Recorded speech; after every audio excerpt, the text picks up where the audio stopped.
The movies have been kind to historical pirates, giving the entire practice a sheen of excitement and romance. Sure, pirates were thieves and criminals, but in a charming anti-hero sort of way. In literature and films, being kidnapped by pirates and taken to sea is often a passport to adventure, rather than an invitation to be brutally killed and have your corpse dumped in the ocean. Sadly, real-life piracy involved a whole lot of that second thing. So, today we're walking the plank on all the gruesome ways pirates used to whack people. But before we get to Davy Jones' locker, make sure you've subscribed to the Weird History channel. After that, head on down to the comments and let us know what other historical bad boys you want to hear about. Okay, time to chop off those sea legs. Before we get to all the skullduggery, let's dive into some pirate history. The term piracy refers to any act of robbery or violence at sea, or sometimes attacks launched from the sea onto coastal settlements. Documented instances of piracy stretch back as far as the 14th century BCE, impacting early societies clustered around the Aegean and Mediterranean seas. Typically, though, when the topic of pirates is raised, people aren't talking about ancient raiders in the Aegean. The pirates everyone imagines when they hear the term are largely from a period of around 80 years, stretching from the middle of the 17th century through around the year 1730. A few major trends in this period led to an explosion in maritime crimes and buccaneering expeditions. As trade between Europe and major colonies across the Atlantic and Indian Oceans exploded, the value and quantity of the cargo being shipped increased significantly. This period's rise of piracy coincided with a reduction in size of several major European navies. Pirates flourished when there were few legal authorities on the open seas to take them down. Too bad the Top Gun Squadron didn't exist back then. Some governments also found piracy useful in certain situations. Cash-strapped colonial governments would occasionally fund their own buccaneering missions in order to balance their books, and major nations tolerated or even encouraged piracy if costly and distracting attacks were aimed at their adversaries. The Golden Age is typically subdivided into three periods. The buccaneering period, lasting from around 1650 to 1680, was primarily focused on the Caribbean, just like in The Ride, only somewhat less whimsical. English and French sailors, many of them based in Jamaica or Tortuga, would attack nearby Spanish colonies, interrupting trade with the Old World. In several cases, these operations were funded and commissioned by French and English officials, who had recently taken control of colonies formerly held by the Spanish. To the victors go the booty. Around the 1690s, there was a shift to what historians call the pirate round, in which English pirates started sailing beyond the Caribbean looking for larger scores, often traveling as far as the Indian Ocean in search of lucrative targets. Finally, by the end of the 18th century, piracy entered what's called the post-Spanish succession period. After the Treaty of Utrecht and other accords ended the War of Spanish Succession, many European sailors left the military and found themselves without steady work. A winding down of the European slave trade also boosted unemployment among the ranks of sailors, many of whom now had experience with violent work. This led again to a rise of piracy in far-flung destinations well beyond the Caribbean, including the Indian Ocean, the West African coast, and the American colonies dotting the East Coast. By 1720, piracy was already on the decline, mostly because European nations had grown weary and started to purposefully crack down on the practice. While the end of the War of Spanish Succession briefly bolstered the pirate ranks, this, in turn, motivated European navies to staff back up in order to protect their merchants and vessels. Though it was a relatively brief period, the Golden Age nonetheless gave permanent rise to our pop culture fascination with pirates and the buccaneering lifestyle. Still, Hollywood's largely bloodless versions have been sanitized for mainstream consumption. Real historical piracy was closer to a Mortal Kombat game. A few of the more violent pirate threats and torture methods have made their way into mainstream pop culture. Keel hauling, for example, was a popular form of punishment among pirate crews. In keel hauling, the victim is tied to a line, looped beneath the vessel itself, then thrown overboard, causing the victim to be dragged beneath the ship's keel, which was typically coated in barnacles. Eventually, they're pulled up on the other side and given a moment of peace before being plunged beneath the ship yet again. Some reports suggest that the Dutch Navy occasionally keel-hauled soldiers as a disciplinary practice in a non-fatal fashion. But pirate crews were not so accommodating. Typically, the victim would be pulled beneath the ship so violently or repeatedly as to cause them to drown, lose limbs, or be decapitated. Punishments were meted out on a pirate ship for all manner of offenses, but the consequences for whacking a fellow crewmate were particularly harsh. According to some pirate codes, any sailor who took the life of another crew member without authorization would be tied to the crew member's body and thrown overboard. Another pirate punishment that's frequently described in the historical record is known as sweating. The captain would force a prisoner to run up and down the full length of the ship, while the crew poked and pierced them with swords and other sharp instruments. Usually, this resulted in fatal lacerations, which is why modern-day fraternities use paddles instead of swords. But of course, the most infamous consequence of getting on a pirate's bad side is being forced to walk the plank. In such cases, captives were bound, blindfolded, and forced to walk along an extended beam off the ship into the roiling waters below. Unlike keel hauling, which had both fatal and non-fatal variations, walking the plank was strictly intended for people they never wanted to see again. The first mentions of walking the plank in the historical record came from English writer Francis Grose's 1788 book, Dictionary of the Vulgar Tongue, which provides a definition for the term. However, there are only a few actual recorded instances of people being made to walk the plank in real life, suggesting it has taken an outsized role in our imagination about the pirate era. In fact, several supposed eyewitness accounts of walking the plank appear to be either invented or have no connection to piracy. In his 1724 book, A General History of Pirates, for example, Captain Charles Johnson describes walking the plank, but he was talking about an ancient Roman practice rather than something contemporary. The real origin of our modern fascination with walking the plank appears to be literary rather than historical. Robert Louis Stevenson's 1884 novel, Treasure Island, which significantly informed many of our modern ideas about pirates, contains 3 mentions of walking the plank. Stevenson's novel is likewise the origin point for pirate tropes, like buried treasure, hanging out with parrots, and replacing missing limbs with peg legs. And the Disney film adaptation is where the classic pirate voice comes from. Yar!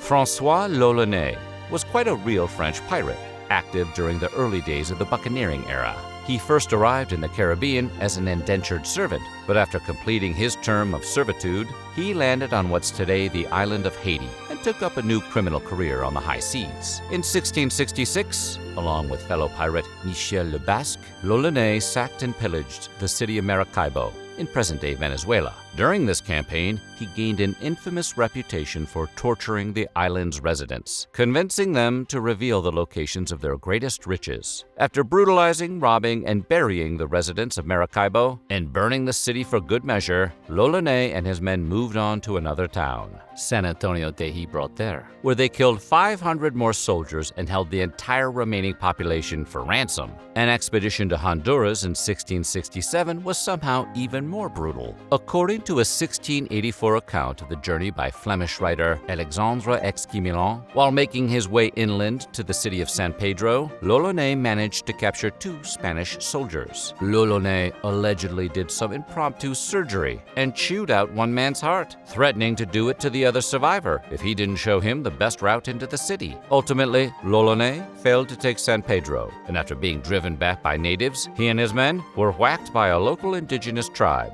Like many pirates, he kind of had it coming.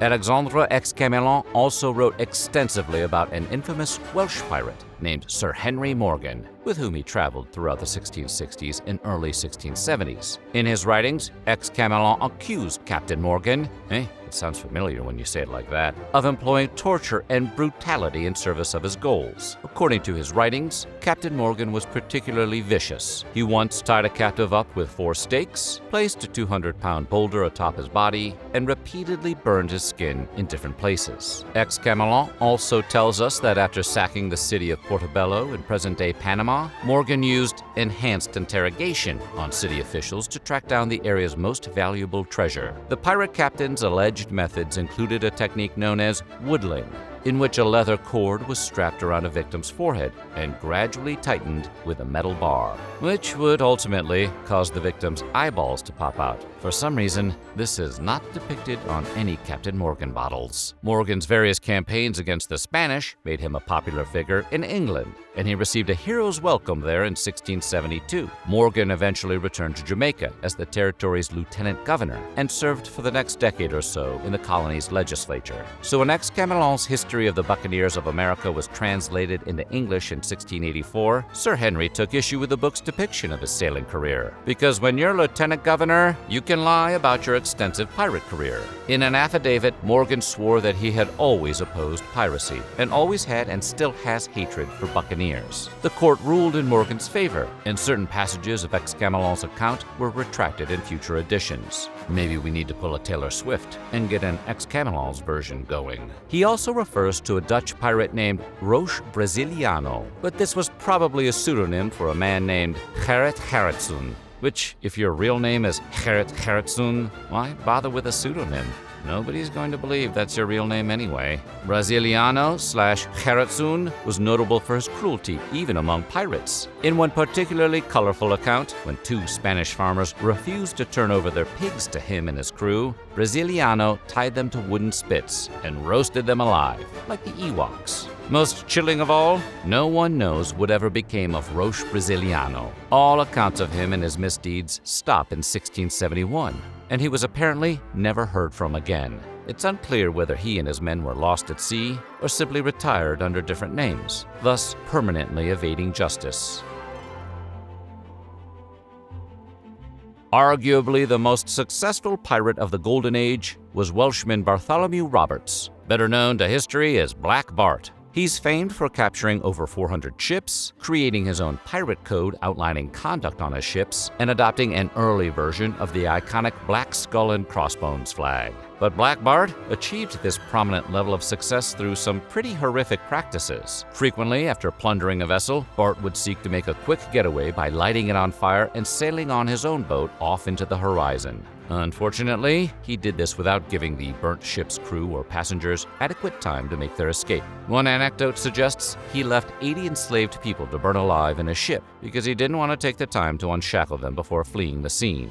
Needless to say, this has yet to make it into a Pirates of the Caribbean movie. But even worse than Black Bart was English pirate Edward Lowe, who is usually singled out as the most cruel. Sherlock Holmes creator Sir Arthur Conan Doyle once referred to Lowe as savage and desperate, and a man of grotesque brutality. Remarkably, Lowe developed this reputation despite only being an active pirate for around 3 years, from 1721 to 1724. So you know he was working overtime. One of Lowe's favorite torture techniques, which he famously taught and passed on to protégés like pirate Francis Farrington Spriggs, involved tying a victim's hands up with rope placed between their fingers. Lowe would then set the rope on fire, burning the victim's hands, sometimes cleanly down to the bone. No wonder pirates drank rum all the time. At least the movies got that right.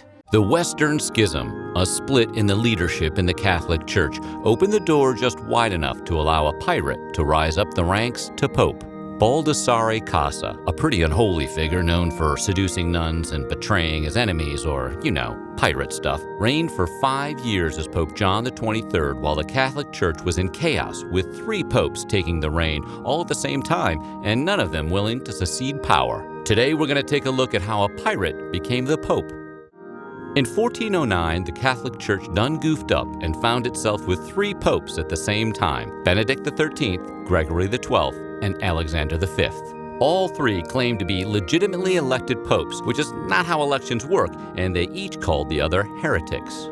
The unorganized mess at the top of the church left them vulnerable for a less than reputable guy to come in and snatch the papacy. Casa was a supporter of Gregory XII, but in 1408, that messy man who lived for drama turned on Gregory and pushed for the Council of Pisa, which in turn elected Alexander V after he died in 1410. Casa said, "I got this," and being a crooked and powerful cardinal, he grabbed the stole of Peter, claiming he would place it on the most deserving successor, and naturally donned the stole himself and took the name Pope John the 23rd.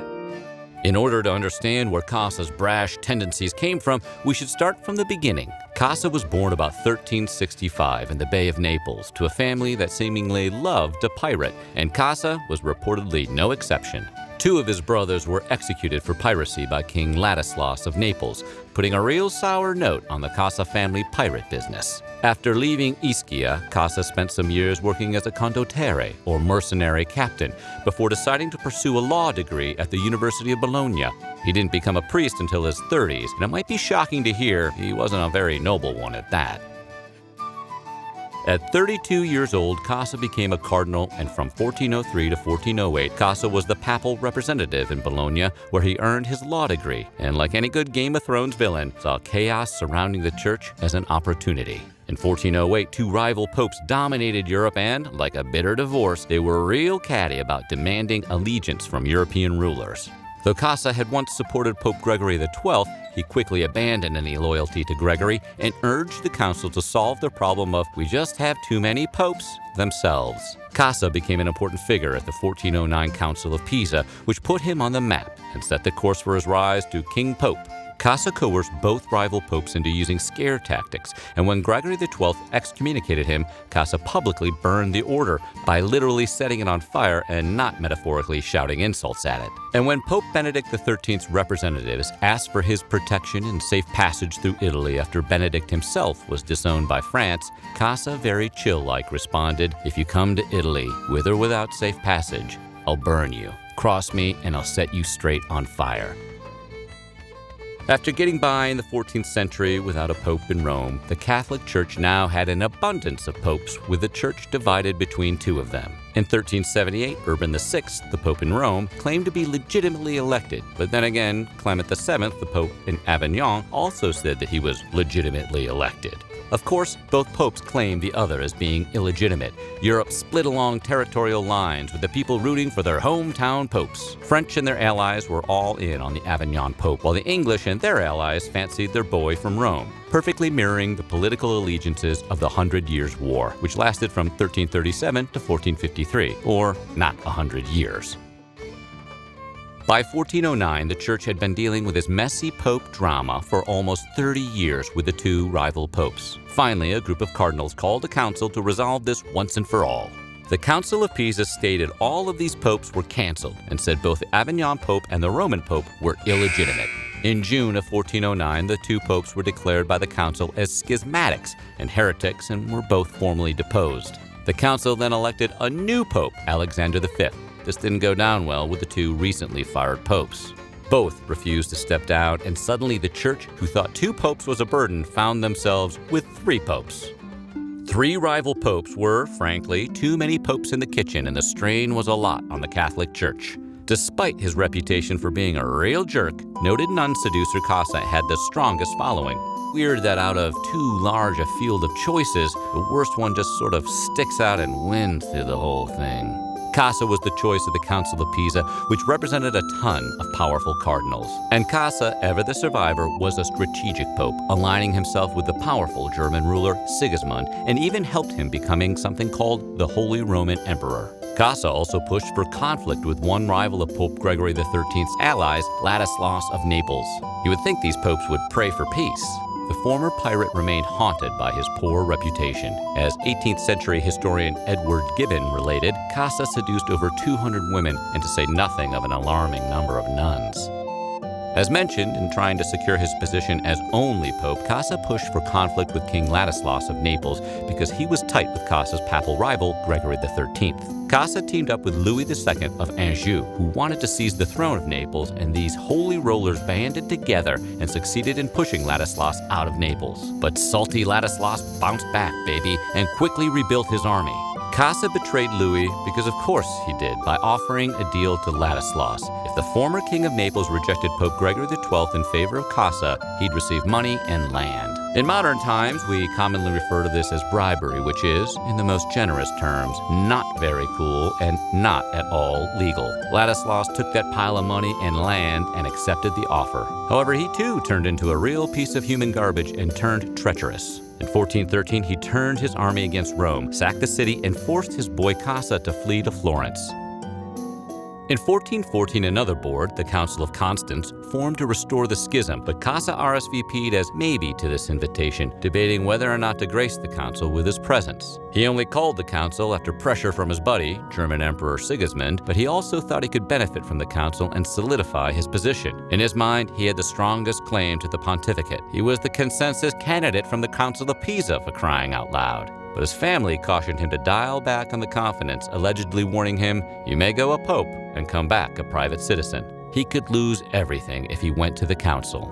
But do you think our boy Casa was a man of accountability and consequences? He ignored the family warnings and appeared before the council. During the Council of Constance, the church finally addressed the elephant in the room. 3 rival popes was not a desirable number of popes. Early in the process, things looked to be turning in favor of Casa, becoming the consensus choice. Most council members agreed that as the choice of the Council of Pisa, Casa had the strongest claim to the title, which is exactly what Casa had freaking said would happen. The Italians also backed Casa because they'd rather this nun-seducing pirate be the pope over some French guy, so the Avignon pope was a hard pass for the Italians. Unfortunately for Casa, the French, the English, and the Germans split from his corner, arguing instead that all 3 popes should just call it and abdicate. Don't worry, Casa took the L on this and quietly stepped down. Then, the man put on a costume and tried to escape like Bugs Bunny. The Council of Constance had enough of this riffraff and wasn't going to allow Casa to continue being pope because they were not insane. Casa tried to negotiate, promising to resign if his 2 rival popes also resigned. The council somehow declined this super good offer and turned down his proposal. So Casa ran for it. He disguised himself as a private citizen and fled from Constance. His flawless plan was to disband the council by denouncing its authority, or the equivalent of sending out an angry tweet. Instead, the council declared itself the supreme authority in the church and ordered Casa's capture. Casa was deposed on May 29, 1415, assuming that his really cool disguise didn't work, as human beings are not cartoons. After he was charged at the Council of Constance, Casa was put under arrest. According to 18th century historian Edward Gibbon, the most scandalous charges were suppressed. The Vicar of Christ was only accused of piracy, so the nun stuff we're just gonna ignore. Casa was held prisoner by ex-best friend Emperor Sigismund until 1418, when he was released for ransom. Casa's successor, Pope Martin V, agreed to name Casa Cardinal Bishop of Tusculum, but only after a few months on the job, Casa passed away. While Casa was a prisoner of Emperor Sigismund, the council was still dealing with all of the fallout caused by the Western Schism. The council eliminated the other 2 popes, and Gregory XII resigned the papacy on July 4, 1415. Pope Benedict XIII was a little salty and boldly demanded to be named successor. The council said no, and they tried him in absentia and deposed him on July 26, 1417, putting the final nail in the coffin of the Western Schism. The council did consider not naming a new pope at all and remaining the supreme authority over the church, but that instinct didn't last long. The council elected a new singular pope, Pope Martin V, in late 1417. The Western Schism left many Catholics wondering if popes were more trouble than they were worth. According to historian Marziah Gale, European Christians began to say, one pope is too much for the Catholic world. No pope would be even better. So what caused all of this papacy drama in the first place? The Western Schism happened because of a power struggle between a pope and a king in the 14th century. In 1303, the conflict between Pope Boniface VIII and King Philip IV of France came to a head. Boniface claimed complete control over Europe, declaring he was more powerful than kings. Philip responded to this outrageous claim by sending men to kidnap Pope Thanos. The conflict between church and state set off the Avignon papacy, wherein the Catholic Church relocated from Rome to Avignon, France. From 1309 to 1378, popes lived in Avignon, and the French king extorted control over the church.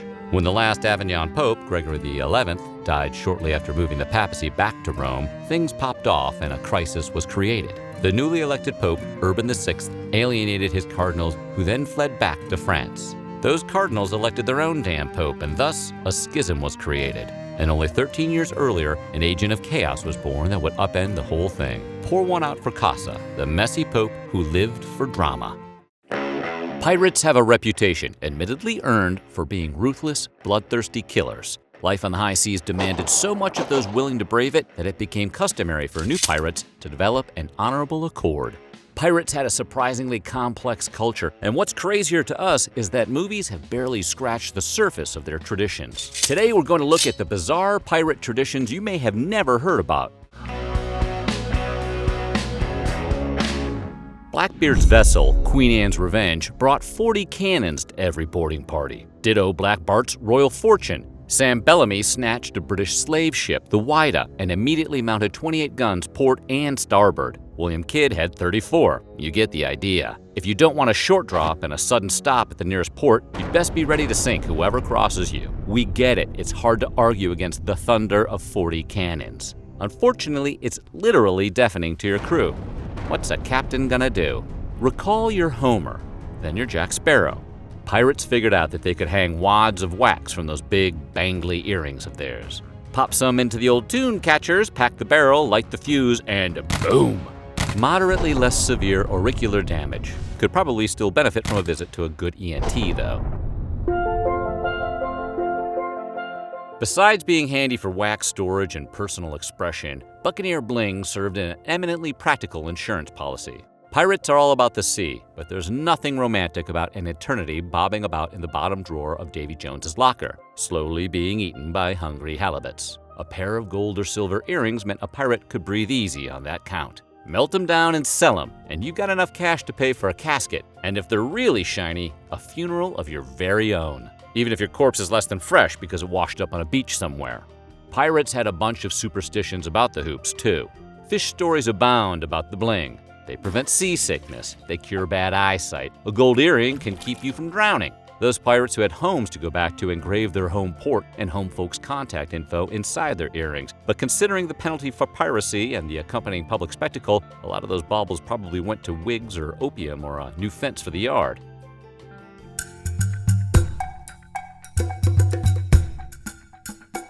In spite of the freewheeling swashbuckler image we like to put on our rum bottles, pirate life was a little like prison. You spend 20% of your time fighting, stealing, or smuggling, and the rest is pretty much standing around doing chores, going through the exact same routine every day. Most pirates were dudes, but dudes have needs, and even pirates need love. Pack 100 guys in a confined space for weeks, put them through some hot, sweaty, adrenaline-soaked adventures, and bromance is in the air. The best thing about bromance is that nugget of real, manly love at the bottom, and there was no shortage of it at sea. Pirates who shared a deeper connection than "we're bang buddies, mate" entered into matilage, a sexy word for a special, serious sort of seamanship. Men joined in matilage shared property, affection, even sexual partners, if that fit their jib. They often wore gold rings, and they got death benefits should their partner meet an untimely end. The French were so upset by all this brotherly love, situational or not, that in 1645 the French governor of Tortuga shipped hundreds of prostitutes to the ports of the New World, which fairly naturally led to a spike in threesomes rather than a dip in the DL. Edward Teach, aka Captain Blackbeard, was arguably the most terrifying pirate in the world, and he owes that cred to a combination of hemp and psychological fuckery. He would weave the handy little plant into his beard and under his hat, then light it on fire, with the smoke wafting from his head and smelling like the wrath of a stoner god, to say nothing of the couple swords, pistols, and knives he carried at all times and those 40 cannons we talked about, or the fact that he regularly, willingly shoved a syringe up his urethra. Blackbeard scared the absolute shit out of everyone. Truss him up for the cat first. For as long as there have been builders, there have been griefers. Likewise, as long as humans have been messing around with boats, pirates have been aggroing. It wasn't all buried treasure and grand theft hydro. You could also make a killing if you grabbed the right hostage. In 75 BCE, a group of pirates captured Julius Caesar, but he was not, in fact, the right one. When they demanded a ransom of 20 talents, that's somewhere around $20,000 to $600,000, he laughed and told them he was worth at least 50. He serenaded them with poetry, had the ransom paid, then crucified everyone.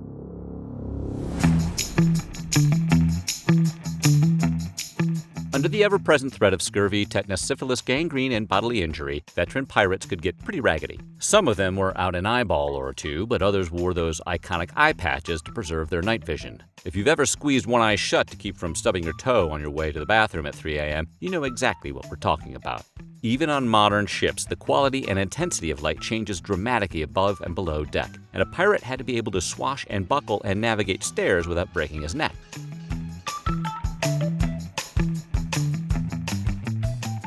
Credit for the invention of grog goes to sailors in the British Navy, who first started making the drink sometime in the 1600s. No one wants to drink slimy barrel water contaminated with algae and microbes, just raring to give you dysentery, but the life of the sea doesn't leave a lot of options. Rather than distilling their urine or whatever, the sailors opted for the kill-it-with-fire strategy and just dumped a bunch of booze in there. In 1731, that strategy became official policy. The British Navy gave each sailor half a pint of rum per day. That's about 5 shots, folks. Partay! Pirates borrowed the recipe for grog and made it legendary by adding lemon juice, which helped prevent scurvy, and sugar, which made the lemon barrel water rum a little less foul. Truly a drink to put hair on your tongue and a tingle in your chest. Even though it's easy to picture a pirate burying treasure on a tropical island, there was literally one guy who actually did it. Captain William Kidd of the Adventure Galley deposited his loot off the coast of Long Island. This backfired horribly when a not-so-good buddy dug it up and used it as proof to convict Kidd of piracy and get him hanged twice and gibbeted. Pirates didn't bury treasure for good reason. Almost none of the actual booty was ever gold and jewels. Pirate swag tended to be made up of food, alcohol, weapons, lumber, cloth, hide, anything you might find on a trade ship in the Atlantic, and there was no reason not to sell them immediately, and every reason, as poor Billy found out, not to bury them. Piracy was more than a bit of a bad old boys club, so the few women who crashed that club had to be smarter, meaner, and tougher than hell. Anne Bonny, for example, served aboard the pirate ship Revenge as the awesomely named Captain Calico Jack Rackham's first mate and lover in 1720. Her friend Mary Read served as well, dressed as a man. Their careers ended when the ship was captured and they went to jail, for which Bonny blamed Calico Jack. She cursed him after his execution, saying, "Sorry to see you there, but if you'd fought like a man, you would not have been hanged like a dog." While there is some evidence pirates did use walking the plank as a form of psychological torture, there is not evidence to prove it was widespread practice. It got its roots not in fact, but in the rise of pirate mania in 19th century entertainment. Have you any last words before you walk the plank, sir? People don't walk the plank! Pirates got really creative when they offed people, and they weren't averse to torture, but most of them were just ready to be done. Quick and clean was the rule.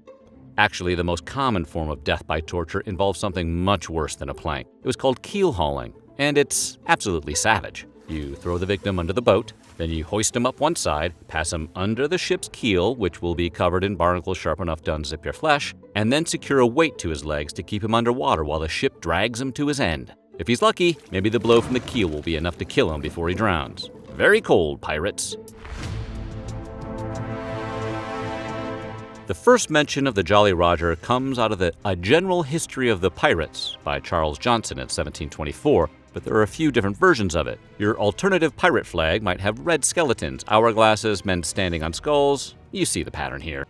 Blackbeard's flag, for example, had to be as hardcore as the man himself. He settled on a skeleton toasting the devil while spearing a bleeding heart, because that's how he rolled. We can't help but feel like a syphilis syringe would have been even more chilling, though.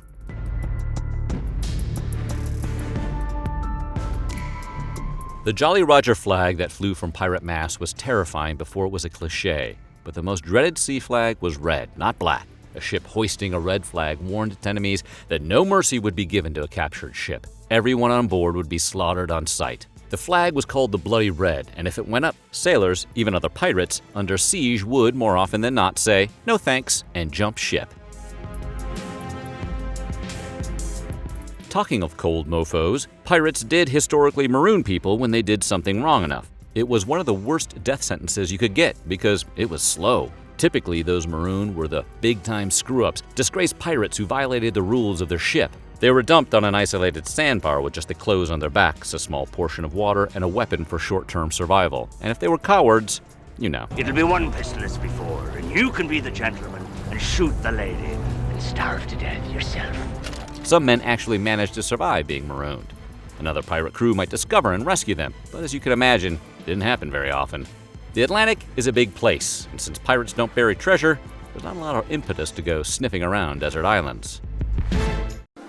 Grace O'Malley was the pirate queen of Ireland in the mid-1500s. The stories surrounding this badass, swashbuckling mother of 4 are legendary. From giving birth to a child and immediately fighting a battle at sea, to being a staunch defender of Ireland's independence, Grace O'Malley was a badass mother.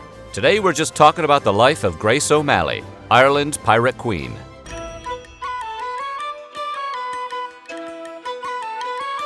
Grace, unlike some pirates, was born into a life of relative comfort in County Mayo, Western Ireland, and not into some gnarly group of ragtag pirates, but upper-middle-class pirates, if there were such a thing. Her father, Owen Black Oak O'Malley, perhaps the most Irish name ever spoken, was the chieftain of her family's clan and had a reputation for being quite the seafarer. Their family motto, a thing families had back in those days, was Terra Marique Putens, or valiant by sea and land. Grace was technically carrying on the family business of pirating, since most of the family's coin came from pillaging and plundering. With Grace's family really being into sailing and taking things that didn't belong to them, Grace learned how to navigate the seas at quite the young age and grew into an important position within her clan.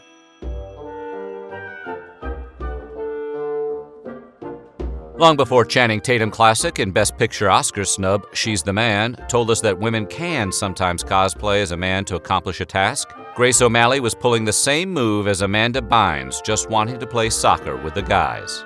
Rumor has it that Grace developed a taste for the sea so intense she insisted her father allow her on his voyages at sea. But her parents, being good parents, refused to let her go on account of children traditionally not belonging on dangerous sea voyages. Grace, a rebellious spirit at heart, didn't take no for an answer. According to legend, she chopped off her hair and disguised herself as a dude and snuck onto the ship.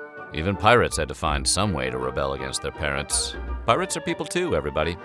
This move gave Grace a new nickname, Grace the Bald.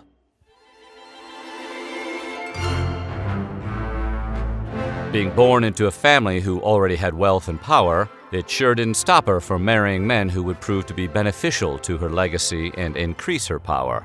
In fact, since Grace was the daughter of a chieftain, she was the one who brought money into the relationship. Grace was first married at the old age of 15 to Donald O'Flaherty, a man with many ships, which she would acquire when O'Flaherty was killed at sea while fighting, the leading cause of death for most pirates. A widow at only 23 years old, Grace found herself with a fleet of ships, a castle, and a cavalry of loyal followers that she brought back with her to her hometown of Mayo. She was living large. In their 8 years of wedded bliss, Grace birthed 3 children with Donald, 2 girls and a boy. But she wasn't a regular mom. She was a fierce fighter and a respected widow, one who picked up on the sea traits of her husband.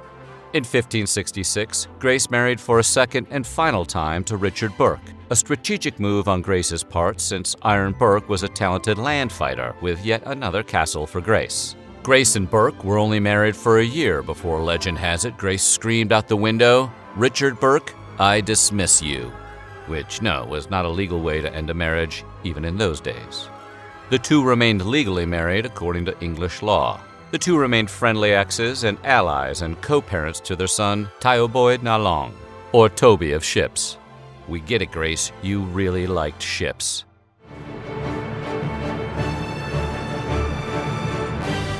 Speaking of Toby Ships, his legendary birth story is one for the books, and certainly one any good mother would bring up no less than 4 times a day if Toby were to give her any crap. In 1566, Grace was at sea with her fleet when Toby decided now was the time to make his grand entrance. The birth of her son was the second most eventful thing to happen to her that day, soon after her ship was attacked by corsairs. But did Grace sit this one out due to the very credible medical excuse of, "I just pushed out a baby"? She tucked the baby away safely, went full mama bear, and led her men to victory. Maternity leave? Nah. Grace likes to get right back into the workforce.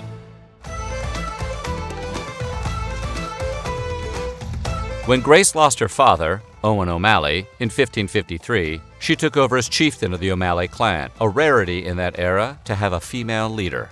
Grace took over her father's ships, diving headfirst into the family business, but it wasn't the only thing family gave her. Her marriage to Donald O'Flaherty in 1546 was also the beginning of a crucial family alliance, and she was so respected by her husband's men, they continued to loyally fight for her after the death of Donald.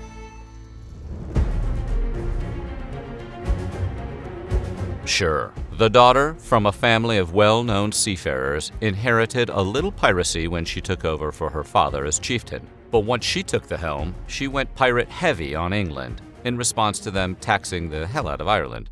The English had raised taxes on the goods her company traded, so Grace decided too could play at that game, turned around and imposed her own sea tax on passing ships. Her castles were built in strategic locations where her eyes could rear window the seas and monitor for passing ships. If she saw one, she'd lead her ships to overtake the passing ships and explain that safe passage costs money now.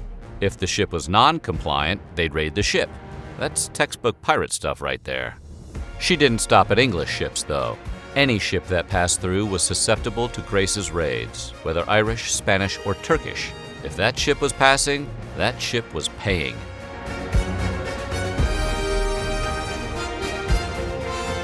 Though little is known about her formal education, we do know that Grace was a well-traveled youth and most likely spoke several languages. Historians agree Latin was her second language. She used it in her interactions with Queen Elizabeth.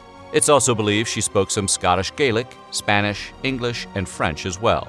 In 1593, Grace sought the help of another badass woman in power over some issues she was having with Richard Bingham. She traveled the Irish Sea to London to petition Queen Elizabeth, one of our favorites, to help her with Sir Richard Bingham, who was the English governor of Western Ireland, and in whose head Grace O'Malley lived rent-free. Richard was being a real dick ever since he grew paranoid that Grace was attempting to resist Irish rule. After a rebellion in Western Ireland in the 1580s, Sir Richard took some of Grace's property and threw her into a prison. None of this was great, and surely she was unhappy being a prisoner with confiscated land. However, when Richard took her sons as captives, he officially crossed the line. O'Malley chose to forego the formal greeting of bowing before an English queen since she didn't recognize her authority.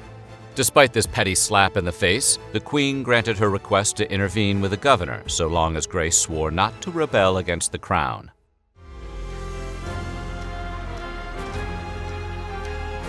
Grace was a loyal woman not to be messed with, so when somebody came for her man, she came back for them in full force. In the 1560s, she took on a lover. She rescued a survivor from a shipwreck, and the two started a passionate love affair, as one does in times of crisis. O'Malley's whole pirate thing began to alienate and anger a bunch of rival Irish clans, including the pesky MacMahons. When they learned that Grace had taken on a lover, the MacMahons saw an opportunity. They tracked him down when he was out on a hunting trip and murdered him. Grace was, understandably, extremely pissed. But because this was Grace O'Malley, writing a stern letter or sulking quietly in a corner was just not her style. She tracked down the men who slaughtered her boo and slaughtered those jerks right back. After she was done, she seized the MacMahons' Donna Castle.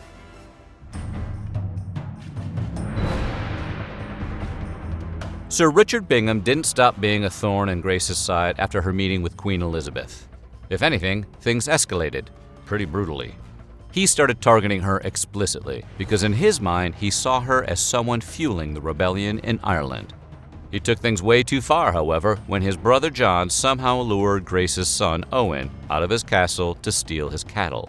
Amazingly, the situation got very out from under John, who tied Owen up and eventually murdered him.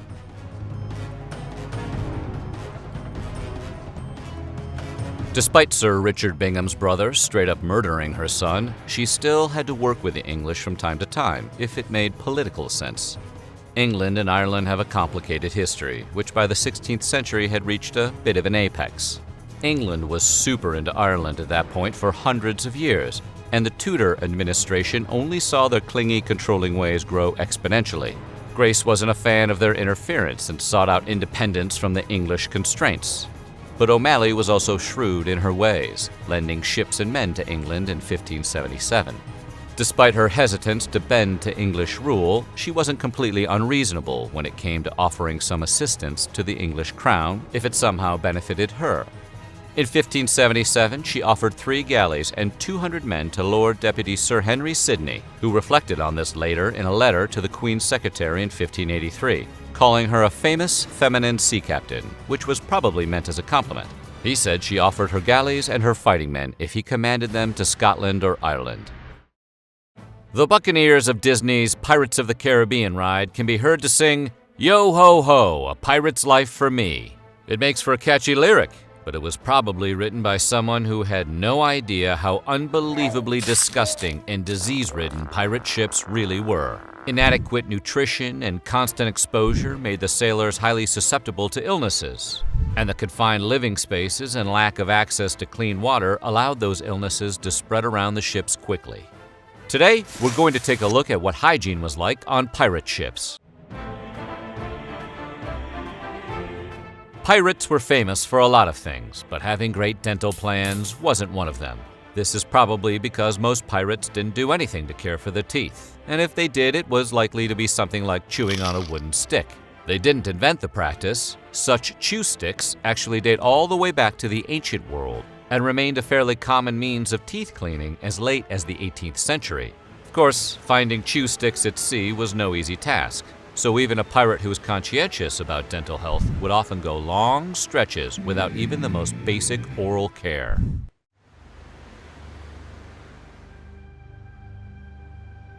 On a ship, fresh water was saved for cooking and drinking. So when it came to bathe, your average pirate probably just jumped into the ocean for a quick rinse. Despite the ease, taking a bath would have been a fairly rare endeavor. This was for a number of reasons.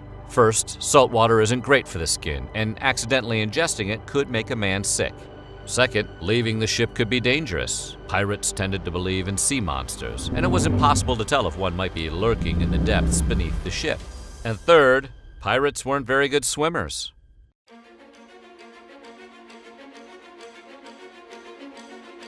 Despite what pretty much every pirate movie ever made would have us believe, most captains didn't wear fancy waistcoats and breeches. Rather, they typically dressed for comfort and practicality. And could you blame them? They were likely to be wearing the same clothes for months at a time. Clothes that would be typically soaked in their own sweat and blood, and occasionally the blood of other people. If clothes were cleaned at all, it would be when the pirates were on land. Even then, the wash would only be done with water or salt water. Soap was unlikely to be involved. In the 19th century, whaling was a massive industry. Whaling ships often carried valuable resources, and this made them common targets for pirates and privateers. Commercial whalers on the Azores Islands had been processing whale blubber since the 10th century. It was the basis for things like oil, lubricant, and most importantly for our purposes here, soap. Pirates likely seized blubber from the whalers to make these items for themselves. That being said, making your own soap from whale blubber is not fun. Processing the animal is incredibly difficult and by all accounts smells overpoweringly awful. Although toilets go all the way back to the 16th century, they didn't have any on pirate ships. Instead, they had a head, which was really just a plank of wood with a hole cut through it that emptied into the water below. Why was it called the head? Well, the plank was usually located at the bow or the head of the ship. Sailors called the plank by its location on the ship, and the name stuck. In fact, head is still a fairly common term for a bathroom on a ship, and in other locations. Interestingly, Royal Navy ships had proper facilities, but only for officers. The common sailors had heads, just like the pirates. And in bad weather, they probably sometimes used a pot instead of the plank, and then just threw the filth overboard later.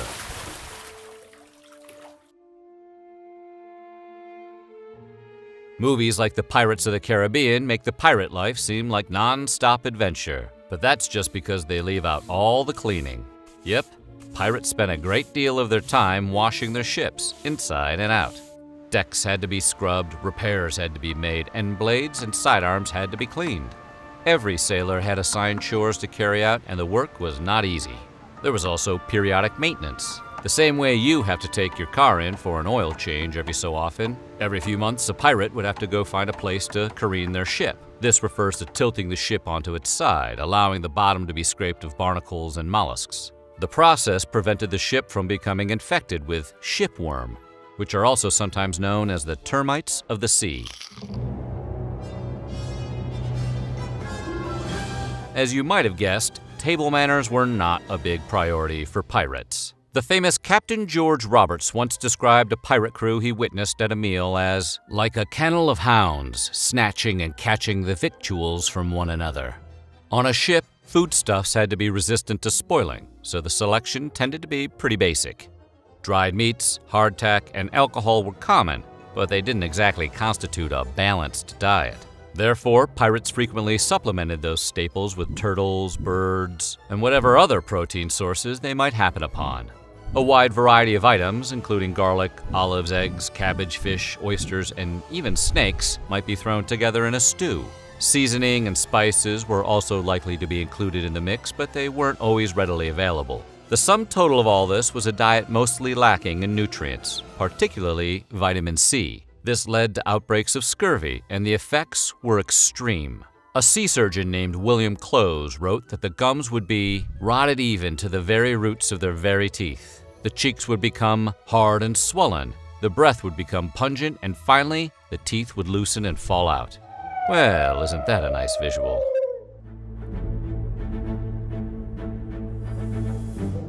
On pirate ships and non-pirate ships alike, scurvy was common for centuries. By some estimates, upwards of 2 million sailors died of scurvy between the 15th and 18th centuries alone. An unknown surgeon on a 16th century English ship recorded his own symptoms after contracting the disease. He described rotted gums, which gave out black and putrid blood, and legs that turned black and gangrenous. It was so bad, he was forced to cut away his own skin in order to release this black and foul blood. He also apparently had to cut his gums, which he described as livid and growing over his teeth. When he pulled away the decaying flesh, black blood flowed from his mouth. And if you think this story can't get any worse, then brace yourself. Because the next thing he did was rinse his mouth and teeth with the closest thing he had to antiseptic at the time, his own urine. Did you hear that? Somewhere R. Kelly just liked this video. Anyway, scurvy was bad, but at least it was possible to recover from it. The same couldn't always be said of other conditions, like dysentery. Fluxes and fevers were also common on account of the putrid water, close quarters, and a general lack of hygiene. Pirating was incredibly risky, so ships had to be prepared to deal with all sorts of medical emergencies. To this end, some pirate crews carried their own surgeons. The services of these professionals were often procured by force. Failing that, novices might be tasked with learning surgical procedures. One such ship surgeon was John Devon, who worked for the infamous Captain Henry Every.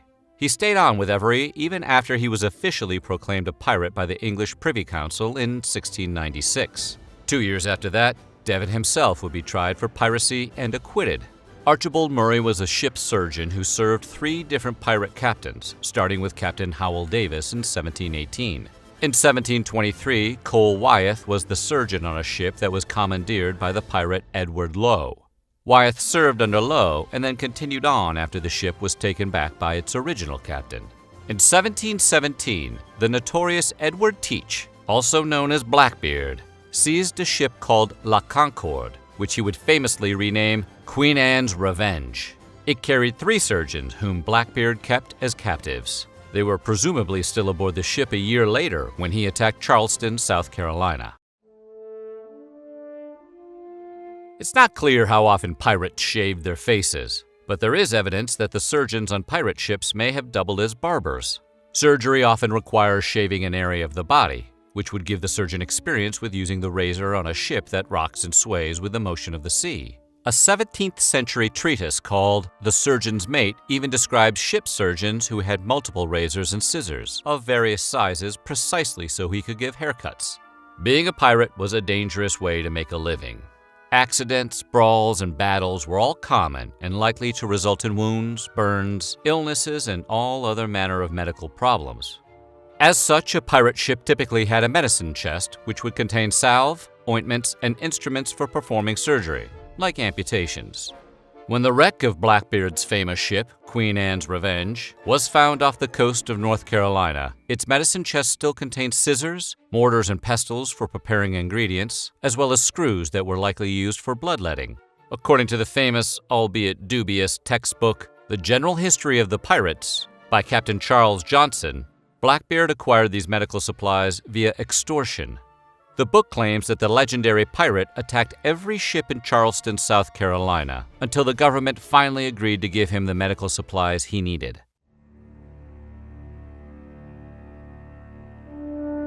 Diseases like syphilis were common at sea, and when Blackbeard's medicine chest was unearthed, one of the instruments found inside was a urethral syringe used to treat that condition. Fevers, smallpox, and measles were also fairly routine conditions. Insects and vermin were everywhere. John Esquemeling from Henry Morgan's late 17th century ship recorded gnats of various sizes, including ones that exceed not the bigness of a grain of mustard, and bite so sharply upon the flesh as to create little ulcers therein. As fun as that sounds, it was just the beginning. Lice, fleas, rats, and even bees could infest ships. In such cases, health professionals of the time were prone to recommend fumigation. Other daily risks might include dehydration, sunburn, heat exhaustion, hypothermia, frostbite, and of course, any wounds and trauma caused by swords, gunshots, and cannonballs. In the 17th and 18th centuries, piracy became a major threat to European empire building. To curb such behavior, Britain took to executing such marauders and putting their bodies on display. The message was clear. Regardless of how much loot a pirate had or if they followed pirate traditions, once captured, they were destined for the end of a noose. So, today we're going to take a look at what it was like to witness a pirate execution.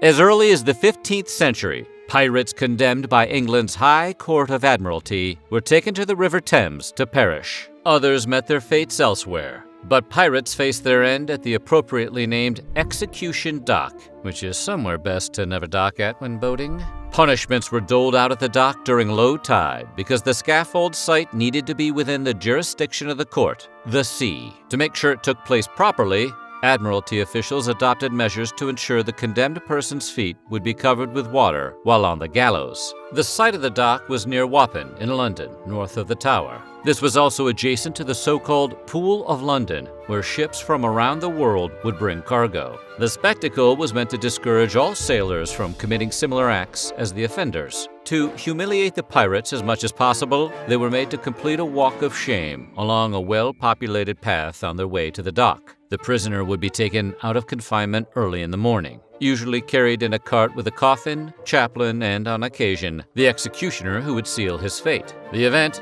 led by the Admiralty Marshal or his deputy, holding a silver oar as a symbol of authority, could take a few hours to complete. The processions were intended to humiliate and condemn, though they didn't always achieve that goal. Many times the crowd sympathized with the men and instead plied them with liquor and portrayed them as heroes. Public punishments at the time were considered a form of entertainment, so spectators typically wanted to make sure they had a good view. On the day of the event, crowds would gather along the procession route to catch a glimpse. These onlookers could have mixed reactions to the condemned men, often offering them drinks and cheering them as heroes while simultaneously expressing pity and judgment. It was also common for people to take to the water for the occasion. Observers boarded boats along the river to witness the spectacle. So what if you wanted to watch the pirate execution but weren't fond of crowds? Well, there was always a telescope. Yes, at the taverns along the shores of the River Thames, spectators could use spyglasses to watch the proceedings from afar. The Greenwich pensioners, naval retirees who lived in the Royal Hospital Greenwich,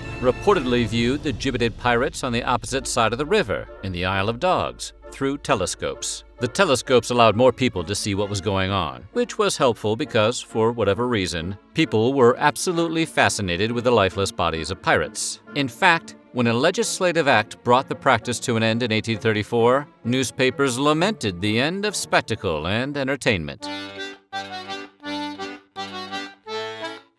After being marched out to the scaffold, pirates were given the chance to address the large crowds that gathered to see them hang. Some of the condemned used the platform to lament their situation. Others tried to declare their innocence, and a few just wanted sympathy from the spectators. When one George Cusack was being prepared for the noose in 1674, he used his final speech to declare his innocence. He claimed his transgressions were only committed during a time of lawful war, and thus were permitted. Following his plea, however, he warned others against committing immoral and unlawful acts. Captain William Kidd reportedly told onlookers that he was innocent prior to his demise in 1701, but romanticized versions of his final words were later put to song. Pirates were given religious counsel before their sentences were carried out, and a chaplain often accompanied them to the scaffold. On his last morning, Captain William Kidd had a visit from a preacher who gave him a final sermon. After the first rope broke at the dock, the same churchman reportedly prayed with Kidd one more time before the second attempt. Prayer and the chance to repent weren't always welcomed by the condemned.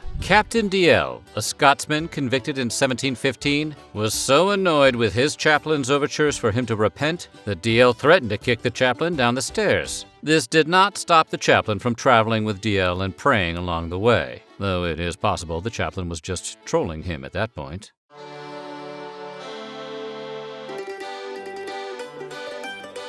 Pirates commonly received alcohol as they made their way to the gallows. Captain Kidd was reportedly given a flask before leaving confinement and imbibed rum during his entire procession. Other prisoners often received drinks along the way. As early as the 12th century, men and women condemned to the noose were allowed to drink on their way to the platform. In 1750, alehouses started providing the booze. It was quite lucrative for establishments like the Bowel Inn, where crowds gathered to participate in the event while paying for personal drinks. When 3 pirates were taken to the dock on February 4th, 1796, it appeared as though at least one of them was in a state resembling that of a man stupidly intoxicated and scarcely awake. And who wouldn't want to be tipsy, especially when sentences were made to prolong the whole ordeal? In order to prevent their necks from breaking when they were dropped from the stage, pirates were reportedly hanged using shorter ropes than that of other condemned people. This was to lengthen their suffering as they slowly succumbed. The last minutes of the pirate's life, where he flailed from a rope,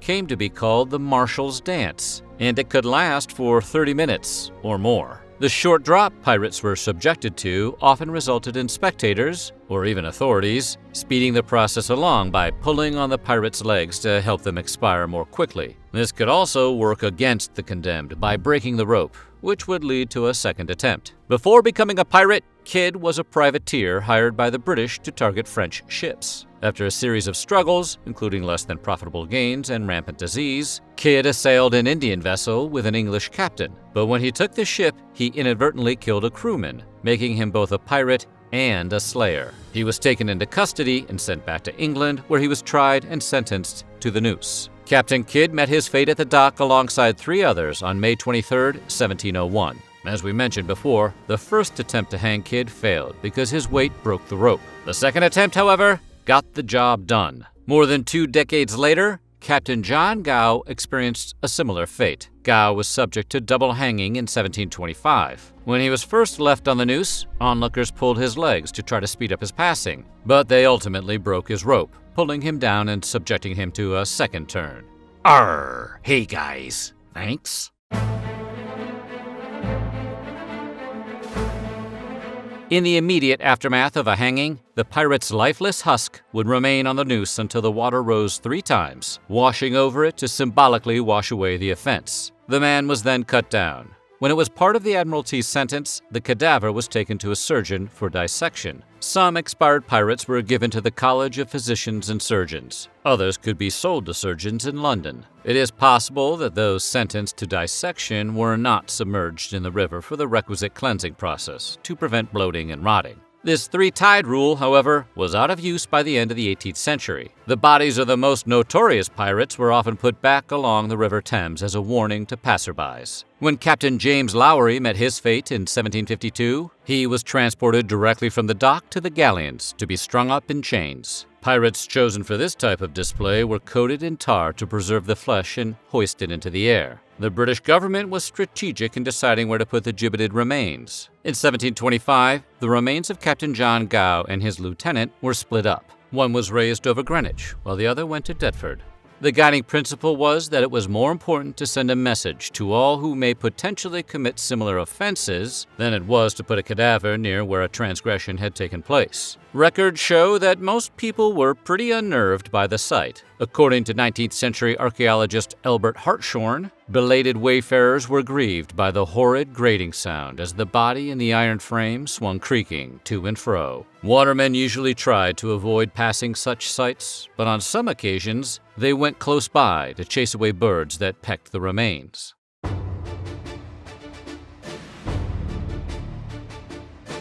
Calico Jack, born Jack Rackham, is known for having 2 women on his crew, including the famous Anne Bonny, Rackham and Bonnie became lovers, even though she was married, and together they pirated through the Caribbean during the early 18th century. You heard right, they were pirates of the Caribbean. Bonnie didn't hide her gender, but Mary Read, the second woman on Rackham's boat, William, dressed as a man when she joined the crew during the 1710s. Calico Jack's exploits were well known to officials at Port Royal in the Bahamas, but authorities captured him and his crew in 1720 and tried them for piracy in Jamaica. All of the men were sentenced to capital punishment, but Bonnie and Read both claimed to be pregnant and were allowed to live. Until the late 17th century, all pirates captured by British authorities went to London for trial. But after the passing of the Piracy Act of 1698, admirals were allowed to try pirates at sea. According to the Act of 1698, all piracies, felonies, and robberies committed in or upon the sea or under the jurisdiction of the Admiralty in any way could be heard in any place at sea or upon the land in any of His Majesty's islands,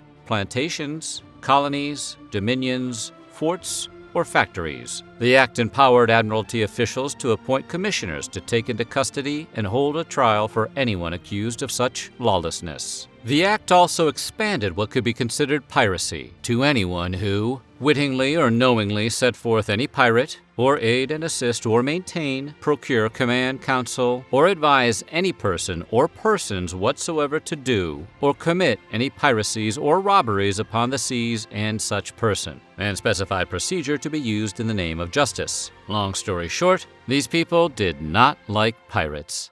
From the history books to Hollywood, the pirate accent has captivated audiences for generations. But where on earth did this swashbuckling accent come from? And while the thought of pirates might conjure up the image of Long John Silver's exaggerated English brogue, it's highly unlikely all of them sounded that way. Today, we're exploring the evolution of the pirate accent and the real-life influences that shaped the beloved dialect. Okay, let's hoist the Jolly Roger and set sail for today's jaunty linguistic lesson.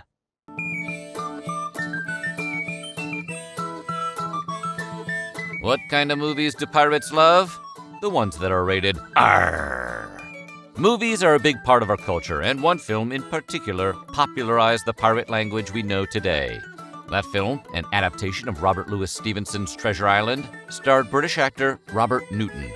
Newton was a talented actor who was exceptionally popular in the 1940s and 50s. The film was released in 1950 and saw Newton bring the swashbuckling Long John Silver and later Blackbeard the Pirate to life on the big screen. A fine actor and Navy veteran, Newton played several pirates throughout his career. And in each performance, Newton spoke with an exaggerated version of his native West Country accent. In the novel, Long John Silver resided in Bristol, which is part of the West Country. So it wasn't much of a stretch to base his performance on the accent from the area. Although Newton died only 6 years later, the accent he created lived on in other media. He would never know the extent of his legacy or that he'd become the patron saint for International Talk Like a Pirate Day many decades later. It's hard to believe the accent was derived from a real place in England.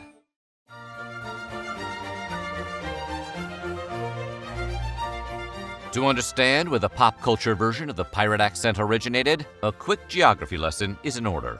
In Great Britain, several villages, including Cornwall, Somerset, Devon, Dorset, and Bristow, make up an area known as the West Country. Most of it is located on the coast. This proximity to water makes it a prime spot for seafaring activities, like smuggling tobacco and other goods into the area. It also has its own regional accent, derived from various West Saxon dialects, and their manner of speech was unique among Europeans. The West Country is rural and known more for its farming and fishing activities than anything else. People weren't exactly moving there to find work. Outsiders didn't influence their speech much, so it developed specific nuances. Their distinct dialect included saying I be instead of I am. You can put your grammar checker away, though, because that's how it was said in Old English. Linguist Molly Babel confirmed some of the similarities between the West Country and pirate accent in an interview with the Vancouver Sun. She told them, speakers of the West Country regional dialect tend to emphasize their R's, unlike other British regions. They tend to replace the verb is and are with be, and indeed use the word are in place of yes. The accent clearly has roots in the West Country, which makes sense considering the number of famous pirates who came from there.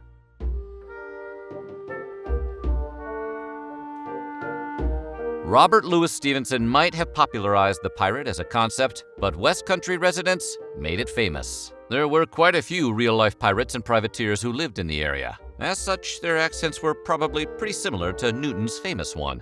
Blackbeard the pirate and Sir Francis Drake both hailed from the area. Drake was born in Devonshire, becoming a privateer by the age of 18. He became involved in the slave trade in the 1560s, until Queen Elizabeth I commissioned him to head to South America. Drake set out with 5 ships, ready to explore. But the expedition turned out to be fraught with peril. One commander literally lost his head for treason, and only Drake's ship made it to the Pacific. The return fared better. Sailing around the Cape of Good Hope, the Queen honored and knighted him for being the first Englishman to circumnavigate the globe. This was in spite of Spanish complaints of Drake's pirate activities as he fulfilled his mission. These activities would eventually lead to his death. In January 1596, Drake attempted to take control of Spanish possessions in the West Indies. At that point, he took a page right out of the Oregon Trail and died of dysentery off the coast of Panama. Blackbeard was a notorious pirate who operated predominantly along the coast of Virginia, Carolina, and the Caribbean. His origin is cloaked in mystery, but most people believe he was a man named Edward Teach, who was born in Bristol around 1680. Though they likely spoke with an accent similar to Newton's accent, they only represented a small sample of what a pirate's real-life accent would have probably sounded like.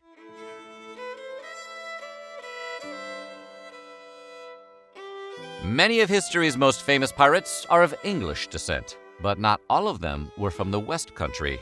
Henry Morgan and Bartholomew Roberts were Welsh. Anne Bonny was Irish, and the infamous Captain Kidd was a Scotland native. All of them spoke English, but many pirates from the time came from non-English speaking places. Hailing from the Netherlands, Sweden, France, and the West Indies, pirates would have spoken various languages as they sailed the 7 seas. So instead of the typical Long John Silver style accent we all know and love, these pirates would have been much more diverse as far as their accents go. And their manner of speech was actually a lot more sophisticated than you think. The real-life pirate talk would also be a bit more complex than standard English. English pirates were more likely to say ye instead of you. At the time, ye was a second-person plural pronoun and was often used to address more than one person. Think of it like the Old English version of y'all, just without the southern drawl. Because of their use of the second-person pronoun, their language appeared more complex than standard English. It had to follow more complex grammar rules, making it seem more sophisticated. One might even say they were the original knights who say ye. Other words, like using be in place of is, am, or are, follow this more complex set of rules. So when a pirate says, he be walking the plank, it's just a fancy way of saying he is walking the plank. But grammar isn't the only unique part of pirate speech worth talking about.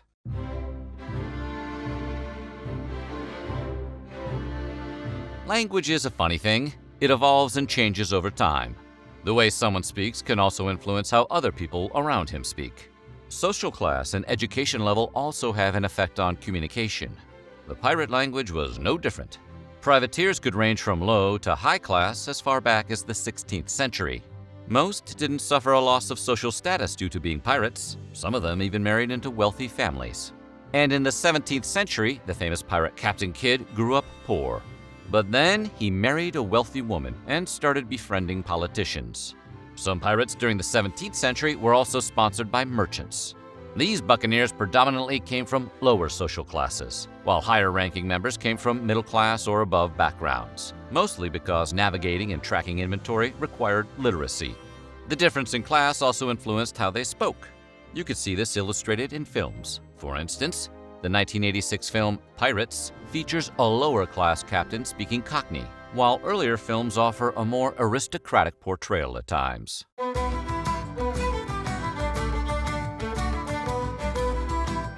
Slang is a funny thing. It changes every few years and can leave most of us scratching our heads. Pirate slang is an exclusive category. We've all heard yo-ho-ho and shiver me timbers. They're part of the Robert Louis Stevenson lexicon and appear to have originated in his work. But other phrases actually come from old sailing terms. For example, ahoy is an 18th century term for directing a sailor's attention to an approaching ship. Later it came to mean hello. Alexander Graham Bell even pitched the phrase as a way to answer the phone, until Thomas Edison popularized the more familiar hello instead. Other terms like grog, landlubber, and avast came from the naval tradition as well. Avast was a 17th century term to stop an action. Landlubber referred to people unfamiliar with nautical tasks. And grog was named after the infamous Admiral Edward Vernon, aka Old Grognard, who liked to give his crew watered-down rum. Bilge referred to dirty water on the lower part of the ship, but later took on the meaning of talking nonsense.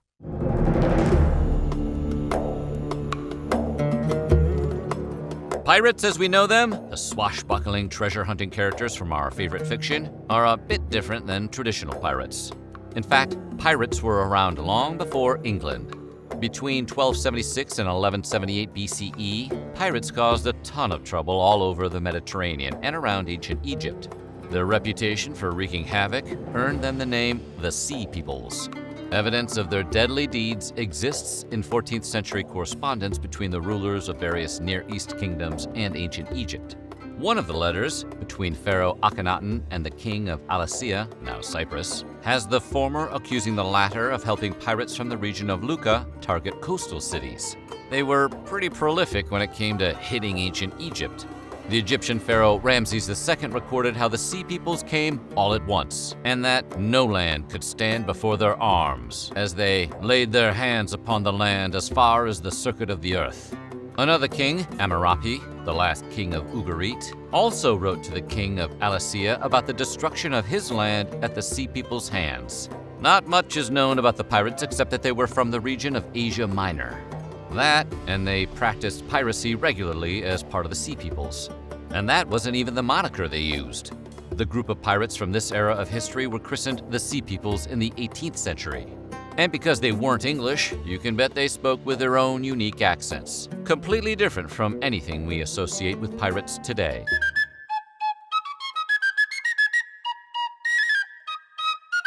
Piracy still exists today, but the so-called golden age of piracy ended around the 1730s. But from around 1650 to 1730, thousands of pirates were actively plundering on the high seas. This is the period where many of the most famous pirates, Francis Drake, Blackbeard, William Captain Kidd, Calico Jack Rackham, and many others were active. But it wasn't just pirates. Men and women also worked as buccaneers, corsairs, and privateers.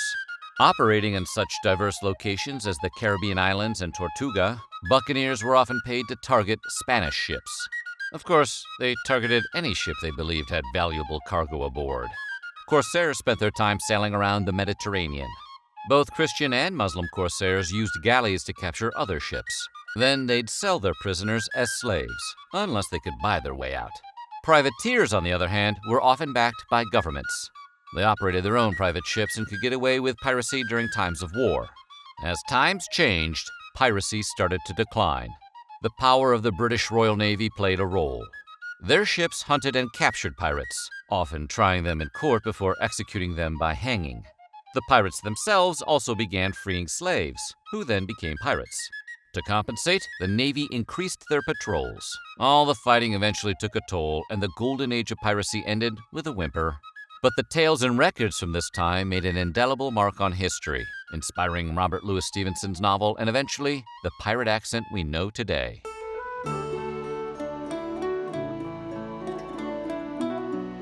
Long before Newton's portrayal of Long John Silver, pirates were portrayed on the stage.